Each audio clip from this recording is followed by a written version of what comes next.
So today I get to make a bonus follow-up video to yesterday's Nintendo doing Nintendo things, and that's because they did something very Nintendo-like again this evening, as right after Banjo-Kazooie is confirmed to be live on the service with a tweet they sent out, they followed it up with an immediate announcement for the next February game for Nintendo Switch Online, and we got to talk about it.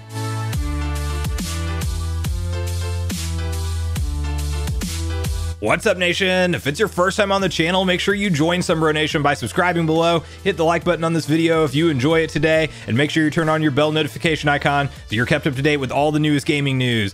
Now, guys, I gotta be honest with you. If I talked about Sony or Microsoft here on the channel primarily, it would probably be a much more boring gig, as, you know, you'd really know what to expect once per month in terms of new game additions. Sure, there'd be some talk about which games get added into their premium service, such as the games with gold on Xbox Live or PlayStation Plus, PS Plus free games. Like, you get 3 of them per month. It's just gonna be rotating titles, and there's really no surprises because you know what to expect. You're always gonna get that every single month in and month out. Now, Nintendo, on the other hand, we get to make surprise bonus news videos because they like to drop things in the morning, in the evening. It doesn't matter. They just literally tweet out an update that, hey, by the way, we have a brand new game announcement. It's available now, or it will be available next month, or maybe we're just going to surprise update Bluetooth onto the Switch firmware. Like, this is the kind of stuff that Nintendo does. And you know what? I am a lifelong Nintendo fan, regardless of if I think, you know, and I agree with the expansion pack price point or not, which we'll discuss that in a little bit more detail. But we are at least taking a step in the right direction of getting for sure a February confirmed game, and it is a major one, which is none other than Legend of Zelda Majora's Mask, as just after Banjo-Kazooie got tweeted out that it is confirmed that it is live on Nintendo Switch online expansion pack service right now. You can boot up your N64 app and start playing that. We were waiting all day for that announcement to come. It finally came, and right after, Nintendo says, hey, by the way, your February game is The Legend of Zelda Majora's Mask. And let me first off say that while we will talk about the schedule and the random updates that Nintendo drops in a moment, I personally, as a huge Legend of Zelda fan and really my #1 gaming series of all time, it is something that I am personally hyped for this game to launch on the service. I definitely have some reservations with how the condition of Ocarina of Time launched, and we'll walk through those in just a second as well. But the news is that we can expect this to launch in the month of February. We can also briefly talk about the fact that maybe this is kind of committing Nintendo to 1 per month. It's definitely not a commitment, but at least them saying this is a February game. It was very hard to figure out what they were going to be doing up to this point in time, because they were really like 6 weeks apart from when, you know, Paper Mario was originally added to the service versus when we get this Banjo update, and the tweets were just sporadic. Like, we didn't know what to expect in terms of new game announcements.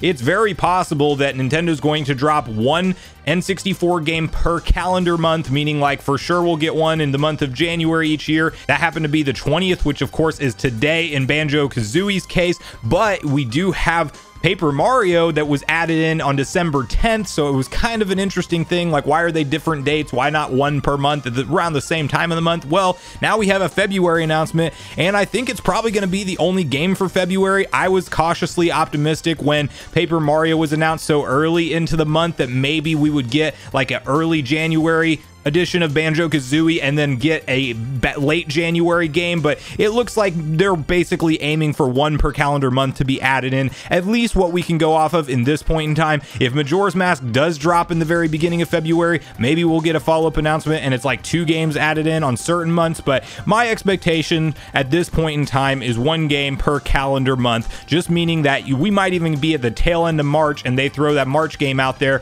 and then they do some addition in April regardless. Like, or maybe we do skip months. Like, this is kind of the problem that we'll start unpacking here, is that we don't know what to expect as Nintendo fans. It is exciting to get these announcements. Majora's Mask was definitely one I did not want to wait on for a long time, but it is like, what is going on in terms of the roadmap here? It's like there is no roadmap. Somebody's just finishing these games and just throwing them out there as soon as they're ready to go, or maybe they've already been done for a while and they're just pumping them out. But regardless, we can expect Majora's Mask, and I will say this as a Zelda fan, Ocarina of Time is absolutely a true fan classic and a masterpiece of a game at the end of it. Most Zelda fans played Ocarina of Time versus Majora's Mask. I would argue that they go hand in hand because these games were developed in the same engine using the same assets, and what one game has, the other one kind of doesn't, and they complement each other perfectly. Whereas Ocarina of Time is your big grand adventure as a hero, conquering numerous dungeons and doing this whole big open world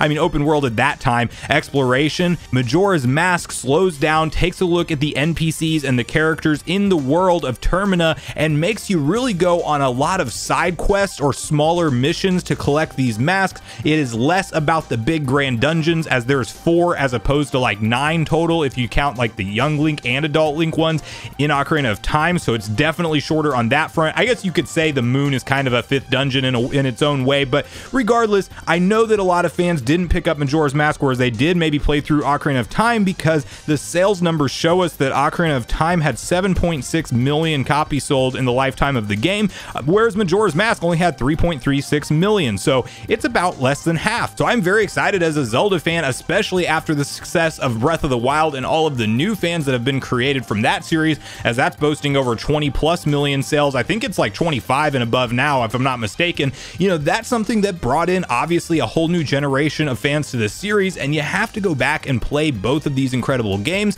Now, we do have some gripes to talk about in terms of Ocarina of Time, and it's well noted in different videos that I've talked about, so I won't spend a lot of time, but one thing that is concerning to me is I certainly hope they have this ironed out by time Majora's Mask goes live, and that is input delay that some people for some reason deny, but it's there, and somebody who's played multiple versions of this game, I can attest to the fact that it is noticeable. It is not game breaking. I'm not going to call it game breaking, but it is noticeable, and when something's noticeable and doesn't feel like the best way to play that game, it really does bother me. I'm kind of a nitpicker with stuff like that. I just really, it takes me out of the experience if I know that I'm registering late on whenever I'm turning on a dime, or whenever I'm doing quick combat, or when I'm aiming somewhere and I can tell that there's a slight delay from when I move that analog to when the camera shifts with me. Like, it is a problem, but I hope we get that fixed. The other big thing for Majora's Mask is I hope the fog rendering is back, because one other thing you will see is the fog effects are essentially removed as part of whatever the emulation tactics are they are using to get this to run correctly on the Switch.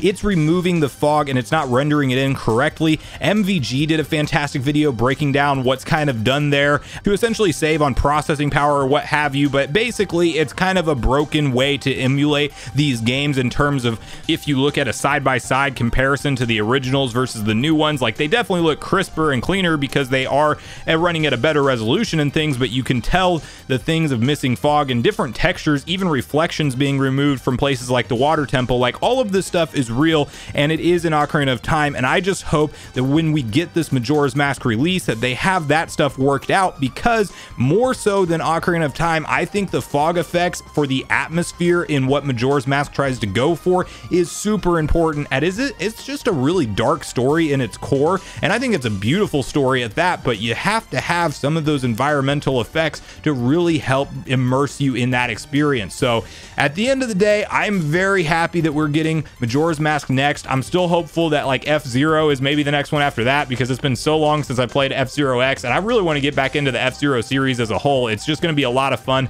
especially considering there will be online multiplayer. But I think you can somewhat safely temper your expectations at this point in time for one new N64 game per calendar month, not necessarily one every 30 days, but you know, it's Nintendo sporadic. They just do things sporadically, and I think we can maybe start to expect the tweets to come out for the next game when the new game launches. So that's kind of like where I'm gonna, you know, put my expectations going forward. They may tweet out the release date for Majora's Mask in February relatively soon, or they may wait like they did with Banjo until a couple days before it goes live on the service. So I really want to hear from you guys on your thoughts and feelings around this, especially if you are somebody who's already signed up for the $50 annual price point. As you know, that's another gripe with this whole lack of roadmap thing of mine, is like the fact that we're locked in for a year. You can't just sign up for 1 month and see how the service runs and then get out of it. Like, you're committing with $50 either way. So I want to hear if you guys have done that payment and you are committed to this for the full 12 months, how you're feeling about it so far. Are you happy with one N64 game per month and sometimes just a batch Sega Genesis update every now and then, like we saw them do in mid-December, add in 5 Sega Genesis titles? Like, are you getting value out of this service for what they're asking for right now, or do you want to see more? Because I think a comfortable title addition for me would be like 2 every month guaranteed, and maybe even some months we get 3 N64 games. And I still want to see them add in more systems like GBA and Game Boy Color and Game Boy Original. Like, I want all that stuff on this service for this price point that they're asking. But I want to hear from you guys and all your thoughts and feelings, and whether or not, if you are somebody who hasn't signed up, if the Zelda Majora's Mask announcement will push you over the edge to actually sign up for the 12-month expansion pack. So please share all your thoughts and feelings on all things Nintendo Switch Online in the comments down below, as I do look forward to getting a back and forth conversation started with you all around this topic.